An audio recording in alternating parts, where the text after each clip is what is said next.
Hello, welcome to my YouTube channel Madhubabu চ্যানেলে আপনাদেরকে আবারও ওয়েলকাম। বন্ধুরা, আজকে আমরা ক্লাস 6 বাংলা মিডিয়ামের যে গণিত প্রকাশ বই আছে তার আমরা ভগ্নাংশ চ্যাপ্টারের 168 এর সি নাম্বার অঙ্কটা করুন। সি নাম্বার অঙ্কটা কি একবার পড়ে নিচ্ছি আমরা। 60টি রুটি 5 জন শিশুর মধ্যে ভাগ করা এবং টি রুটি জন শিশুর মধ্যে ভাগ করা একই। সুতরাং 5/7 দিছে, এখানে হরের মানও দিছে না, লবের মানও দিছে না। হ্যাঁ, লব হর কোনো মান দিছে না, তাহলে আমরা কেমনে বাই করুন?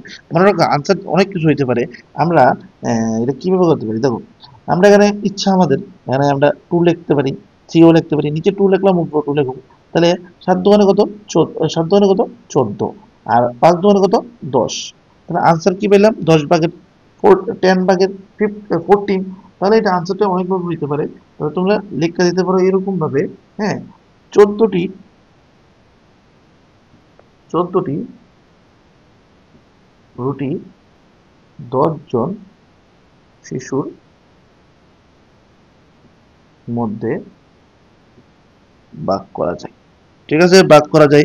মানে এখানে আমি নিচে 2 উপরে 2 দিয়ে গুণ করছি। এখানে তুমি আরো অনেক, সাধারণত 3 দিয়ে গুণ করতে পারবে। এখানে আরো কি করতে পারবে? আরো বানাতে যায়, বানাতে পারা যায়। যেমন এখানে 2 দিয়ে গুণ করছি, তুমি 3 দিয়ে গুণ করতে পারো, কোনো অসুবিধা নাই। 2 দিয়ে গুণ করছি, 5 দোকানে 10, নিচে 2 দিয়ে গুণ করছি, এই জন্য উপরে 2 দিয়ে গুণ করলাম। 7 দোকানে কত? 14।